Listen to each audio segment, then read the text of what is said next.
என்கிட்ட பணமே கிடையாதுங்க. என் கையில எவ்வளோ பணம் வந்தாலும் அது நிற்கவே நிற்காது. என் வாழ்க்கையில் நல்லதே நடக்காது. இப்படியெல்லாம் பேசுகிறவங்களா நீங்கள்? அப்போது இந்த வீடியோ உங்களுக்கு தாங்க.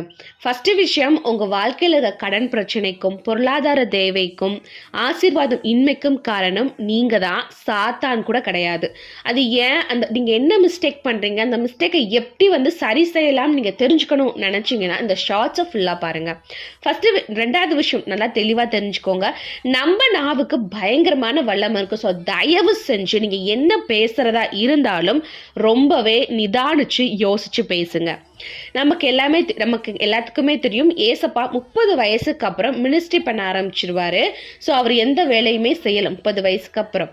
ஆனாலும் அவருக்கு ஒரு தேவைன்னு வர்றப்போ அவர் எந்த இடத்துலையுமே புலம்பல.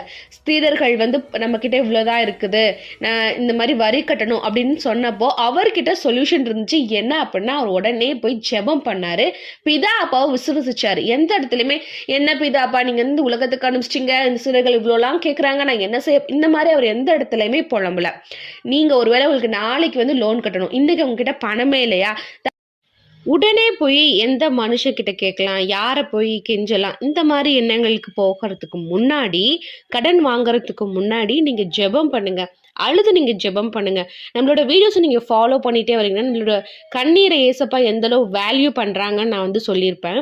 ஸோ அதனால நீங்க நல்லா ஜெபம் பண்ணுங்க அழுது. ஒருவேளை நீங்க ஜெபம் பண்றப்ப ஏசப்பா நீங்க ஜெபம் பண்றப்ப உங்ககிட்ட பேசலாம், அதுக்கான சொல்யூஷன் கொடுக்கலாம். இல்லையா, நீங்க இப்போ நாளைக்கு நீங்க அந்த கட்ட வேண்டிய அந்த டைமுக்குள்ள உங்களுக்கு கண்டிப்பா ஒரு அற்புதம் நடக்கும். நம்ம கிட்ட ஒருவேளை கம்ப்ளீட்டா ஏசப்பாக்கு எப்படி பிதாப்ப மேல எப்படி விசுவாசம் இருந்ததோ அந்த மாதிரி விசுவாசம் நம்மளும் வச்சோம்னா கண்டிப்பா நம்ம வாழ்க்கையிலையும் அற்புதங்கள் நடக்குங்க. நீங்கள் ஜெபம் பண்ணதுக்கு அப்புறம் கண்டிப்பாக நம்ம லோனை அடைச்சிருவோமா அப்படின்னு சொல்லி நெகட்டிவாக பேசாமல், ஏசப்பா நான் கட்ட வேண்டிய லோனை நான் கட்டி முடிச்சிட்டேன், உமக்கு நன்றி. எனக்கு தேவையான பணத்தை நீங்கள் ஆயத்தம் பண்ணிட்டீங்க, அதுக்காக உமக்கு நன்றி. ஏசப்பா என் கையில் வர பணம் என் கையில் தான் தங்க போகுது, அதை நான் ஞானமாக செலவு பண்ண போகிறேன், சேமிக்க போகிறேன், அதுக்காக உமக்கு நன்றி. இயேசுவின் நாமத்தில் என் பொருளாதாரம் செழிக்க போது, அதுக்காக உமக்கு நன்றி. நான் கையிட்டு செய்கிற எல்லா காரியத்தையும் ஏசப்பா ஆசீர்வதிக்க போறாரு, ஆசீர்வதிச்சுட்டாரு, உமக்கு நன்றின்னு பாசிட்டிவான விஷயங்களை நீங்க பேச ஆரம்பிங்க. ஏன்னா நம்ம ஏசப்பாவோட நாமத்துல எதை கேட்டாலும் பிதாப்பா நமக்கு தருவாரு.